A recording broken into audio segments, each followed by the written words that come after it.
होगा कि अगर ये मफरूजे पे हम आए कि जो अनफॉर्चुनेट एयर क्रैश कराची में हुआ उसको इस्तेमाल किया गया दरअसल कवर अप करने के लिए जो पीआईए की मैनेजमेंट ने फ्लाइट सेफ्टी के जो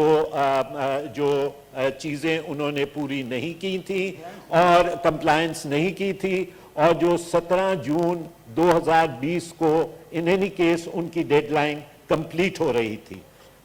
सवाल नंबर 4 मिस्टर चेयरमैन, क्या ये दुरुस्त है कि ये इंफॉर्मेशन जो अभी मैंने दी है ये EASA का जो खत है 26 जून 2020 जो उन्होंने पीआईए को लिखा है उसके बैकग्राउंड मटेरियल के अंदर ये तमाम तर चीज़ें दर्ज हैं?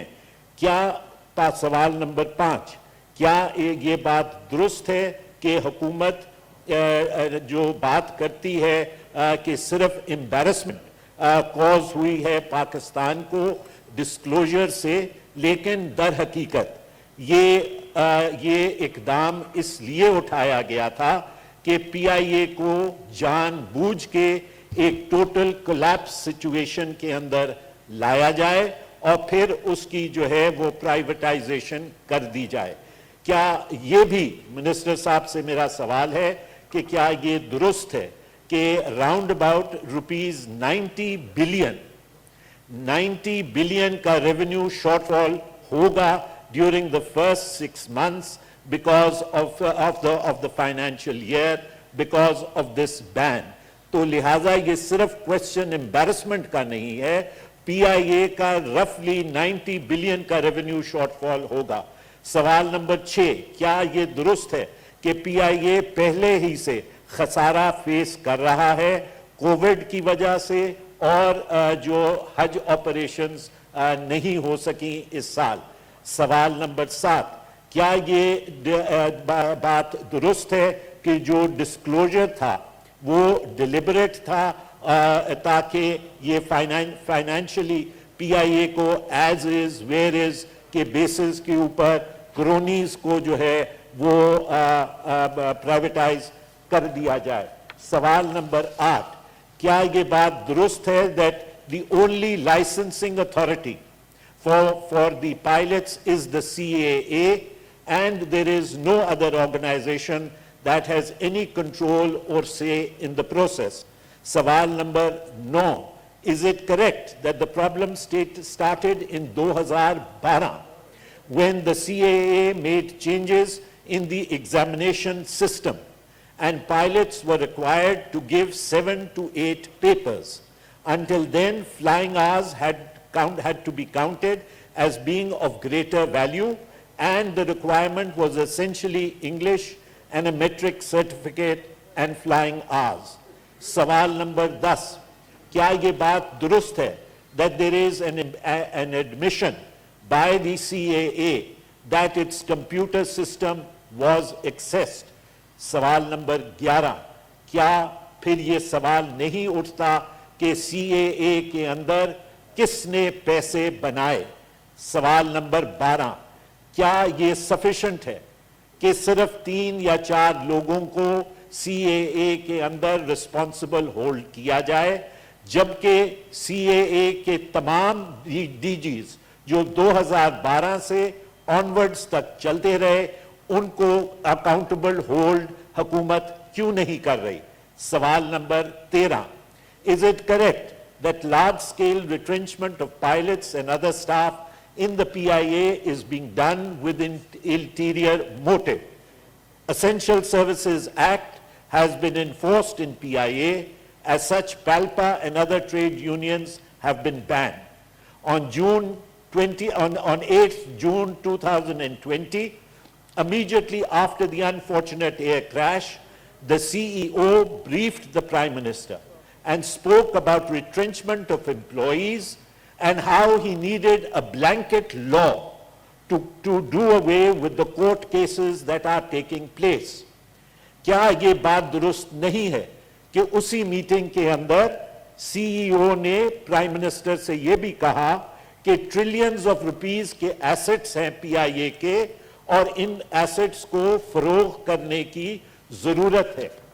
सवाल नंबर 14, क्या यह दुरुस्त नहीं है कि जो बातें सीईओ ने प्राइम मिनिस्टर की मीटिंग में की उनको ट्रांसलेट रियलिटी में करने के लिए कैबिनेट कमेटी ऑन प्राइवेटाइजेशन ने यह फैसला किया कि सेलिंग ऑफ रूजवेल्ट होटल होनी चाहिए या उसको पार्टनरशिप में रन करना चाहिए। और फिर नेशनल असेंबली में यह बात कही गई कि डोनाल्ड ट्रंप इंटरेस्टेड हैं इस होटल के अंदर। जब अभी तक फाइनेंशियल एडवाइजर्स मुकर्रर नहीं हुए, जब अभी तक प्राइवेटाइजेशन कमेटी ने कोई प्रोसेस सेट इन मोशन नहीं किया, तो हाउ डिड डोनाल्ड ट्रंप और his son in law express an interest in the purchase of Roosevelt hotel? ये एक बड़ा बुनियादी ट्रांसपेरेंसी का सवाल यहां उठता है।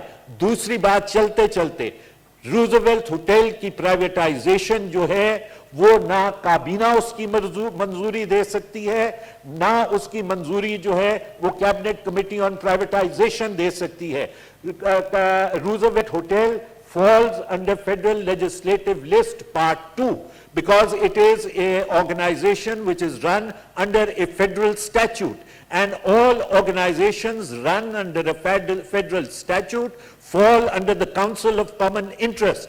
Therefore, the privatization, if at all, of Roosevelt has to be okayed by the Council of Common Interest and not the Cabinet and not the Privatization Committee.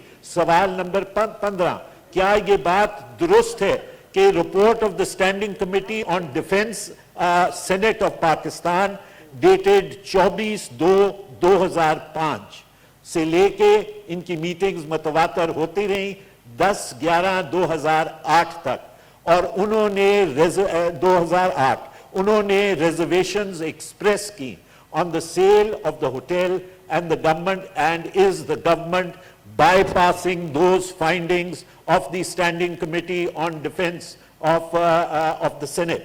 सवाल नंबर 16, क्या ये बात दुरुस्त है कि ये, और मैं कर चुका हूं CCI की। सवाल number 17, is it correct that there is a fear that a vacuum created by the retrenchment of pilots will be filled, और ये will be filled by Shaheen Air pilots and pilots to be recruited from the Pakistan Air Force? सवाल number 18, क्या ये बात दुरुस्त है कि जो alleged fraudulent licenses as exposed by the minister has been contradicted by the DGCAA in his letter? Is this not a contradiction between the minister and the secretary? Because the DGCAA is also the secretary of the honorable minister, he is secretary aviation.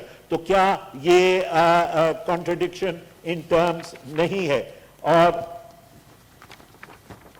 आखिर में जनाब chairman 2 सवाल रह गए कि is it correct that सवाल number 19, is it correct that the attempt of the government to politicize the matter and place the blame on previous governments for recruiting pilots is belied by the facts? According to the report submitted by CAA, there were 5 types of irregularities found during the scrutiny of pilots' licenses, which were: number 1, pilots have not attempted papers on a scheduled date. Number 2, pilots have not attempted papers on a scheduled time. Number 3, the CAA examination server has been accessed from different IP addresses. Number 4, the CAA examination server has been accessed by creating different user name and passport. And finally, number 5, pilot's flight logbook shows that on the scheduled date of the paper, pilots were operating flights. और ये वो 5 findings हैं जो CAA ने खुद दी हैं supreme court के अंदर अपनी रिपोर्ट के साथ साथ। आखिर में जनाब chairman, because I know we are running short of time and the honorable minister and Mir Kabir have to talk, आखिर में मैं सिर्फ ये कहना चाहूंगा कि क्या, क्योंकि मिनिस्टर फाजिल मिनिस्टर साहब मैं सिर्फ ये कहना चाहूँगा कि फाजिल मिनिस्टर साहब ने ये बात कही कि CEOs जो हैं, if they are known as CEOs या MD CEO of the PIA, वो तब्दील होते रहे और अब एक बड़ा फाल CEO है।